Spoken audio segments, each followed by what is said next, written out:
Happy belated Canada Day. Thank you. What is like quintessential Canada Day when you were a kid growing up? What'd you have to do? It's similar to 4th of July. Just it's a holiday, national holiday, and just flags are out, barbecue by the pool. It's the beginning of summer also, like July 1st is like summer. So we're usually at our cottage actually, which is fun. Very cool. Yeah. Sarah said she didn't feel really the aches and pains from playing quadruple overtime until Tuesday. Yeah. For you.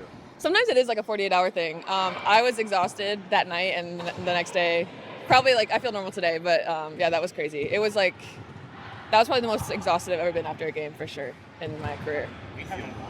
Yeah, to feel normal. We haven't talked to you since the news came out that you're signing with Unrivaled. What went into that decision? Wanting some time off this season. I if you guys know, I've been overseas every single year in my career. I've had some months here and there, but it's usually like a 10-day, 2-week, maybe a month after season, and I go over to Europe. So it was really exciting to have some time in the fall off, spend time with my family, for my body, rest, recover, train, and then obviously just a great opportunity at Unrivaled, playing with some of the like best players around the world, getting some good like training in, like individual work that I haven't really had because I go overseas and I'm always like playing 5-on-5 and not really time to just like focus on myself. So, I mean, there's benefits to both, and I obviously enjoyed my time overseas, but I think it's a good opportunity for me to get better. How do you think your game translates to the 3-on-3 format? I think I'm versatile, so being able to guard anybody, and then obviously my 3-point shooting is dangerous, so long closeouts, and then you've seen it this year a little bit more, putting the ball on the ground, getting to the rim, like being able to score at all 3 levels rather than just being a 3-point shooter. I'm capable of doing that, so I think I'm excited to see how it translates. But I think versatile players thrive in that system, so I'm excited.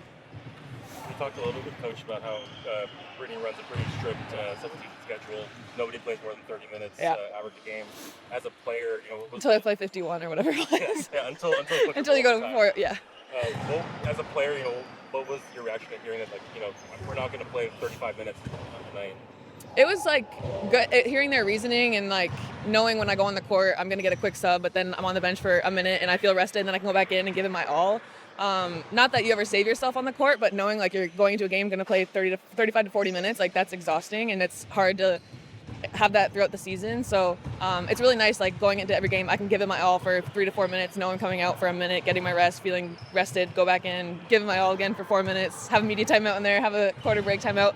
So I really like that, and I just think overall in the longevity of the season, health-wise, I think, knock on wood, but it's going to pay off, I think, at the end. It's paid off in our fourth quarters. It's going to pay off by the end of the season.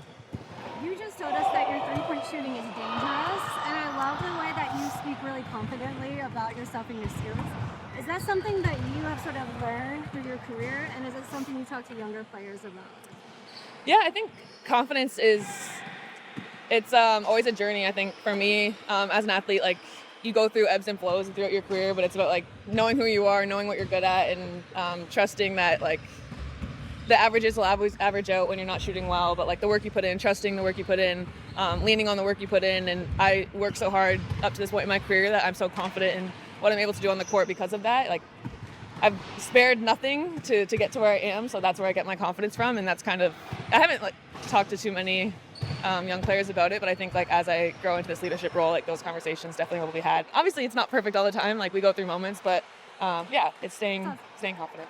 So Naya said to us yesterday that when she got her players that she already had some kind of relationship with. What's that connection from? Because I don't think you guys played overseas. We played overseas in Prague. She was in Prague for a couple months with me in the new year, February, March, maybe she was with us. Yeah. What do you? I mean, Alex told us yesterday that he thinks she's more skilled than maybe people even realize. Yeah. Having been teammates with her, what do you? Yeah. What is there about her game that you can tell us you don't think people know about? Yeah, I was excited when we signed her.